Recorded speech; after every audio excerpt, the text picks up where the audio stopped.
Galerinha, então a Guerra Fria, quando ela acaba, ela traz pra gente uma nova ordem mundial. Os antecedentes claros da nova ordem mundial são o fim da Guerra Fria, né, o processo de colapso da União Soviética, e dentro de um ponto de vista econômico, no ano de 89 a gente tem uma reunião que vai ser o Consenso de Washington.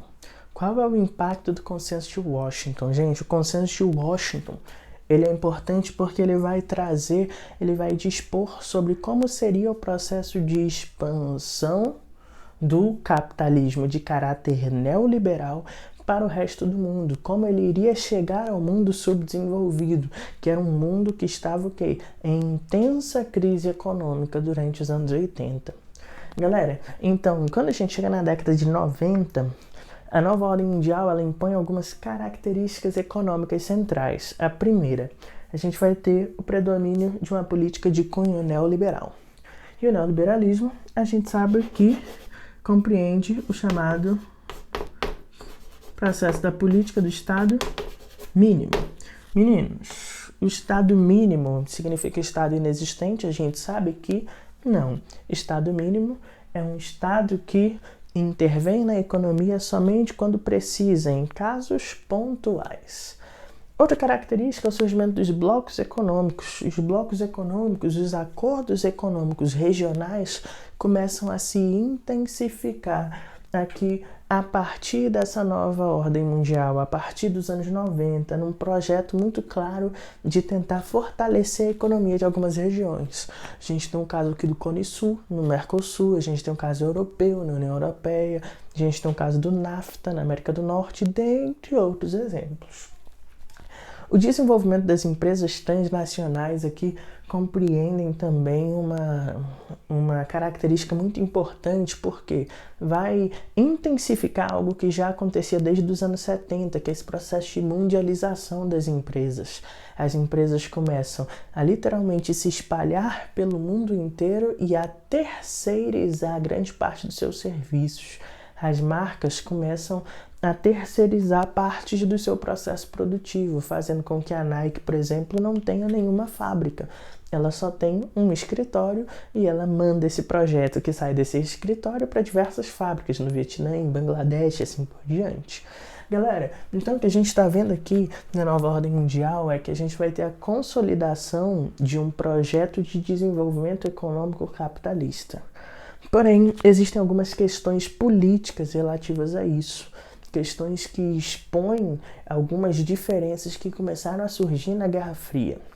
Surge aqui, nos anos 90, um inimigo árabe. Esse inimigo árabe, ele é um inimigo que vai se materializar a partir de divergências que rolaram entre Estados Unidos e algumas lideranças árabes, duas que são muito importantes. Temos o Saddam Hussein e temos o Osama Bin Laden. O Bin Laden, ele era um guerrilheiro antissoviético no contexto afegão, lembra? O que aconteceu? A gente vai ter o Talibã vencendo a guerra afegã soviética e os Estados Unidos pedindo poder no Afeganistão. Quando ele pede poder, os talibãs não entregam poder. Isso vai trazer um rompimento entre Osama e o Talibã com os Estados Unidos.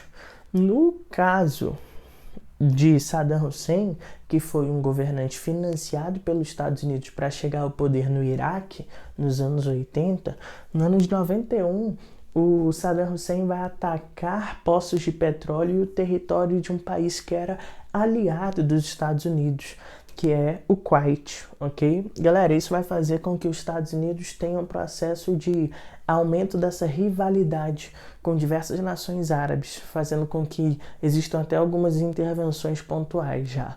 Galera, então o inimigo que era russo, a gente pode colocar até no cinema, ele começa a transicionar para um inimigo que é cada vez mais árabe. Agora, quando chega no século XXI, isso se intensifica porque, lembra do Osama Bin Laden? O Osama Bin Laden, a partir de um grupo chamado de Al-Qaeda, vai articular o ataque dos 11 de setembro, derrubando um importante centro econômico norte-americano, fazendo com que os Estados Unidos, no ano seguinte, no ano de 2002, comece a chamada Guerra ao Terror, literalmente caçando Osama Bin Laden e caçando Saddam Hussein. Lá no Oriente Médio, a gente vai ver que os Estados Unidos conseguem achar esses dois caras em momentos diferentes. Acha o Saddam Hussein antes, ali por volta de 2004. Em 2006, Saddam é morto. Galera, isso está fazendo com que a guerra ao terror seja um importante símbolo de política norte-americana, mas também de economia. Por quê? Para a guerra ao terror acontecer, precisa de investimento econômico. E esses investimentos eles vão vir a partir do consumo da população norte-americana. Esse consumo ele vai ser muito desenfreado, ele vai ser muito intenso, fazendo com que ali em 2008 o setor imobiliário norte-americano ele entre em colapso, uma grande crise de especulação imobiliária, especulação financeira, que vai literalmente quebrar os bancos norte-americanos e gerar um efeito dominó por todo o mundo. Galera, essa quebra do sistema financeiro norte-americano em 2008 é fundamental para que a gente tenha uma quebra das economias mais frágeis do mundo. Isso chega ao chamado mundo árabe, ali a região do norte da África e do Oriente Médio, intensificando as desigualdades e abrindo espaço para as movimentações da Primavera Árabe. E a gente lembra que primavera busca por democracia. Os países árabes estão buscando democracia, querem sair de regimes ditatoriais e sair da crise econômica. Isso vai explodir uma série de conflitos ali no norte da África e no Oriente Médio, intensificando uma grande onda migratória para a Europa. E aqui a nova ordem mundial começa a dar os seus sinais de desgaste. Por quê? Isso vai fazer com que, a partir dessas grandes ondas migratórias, surja um debate. Será que a gente precisa se integrar tanto em blocos? Será que a nossa economia ela precisa estar tão interconectada? Começam a surgir diversos países e diversos grupos e lideranças políticas que falam em um processo de desintegração econômica.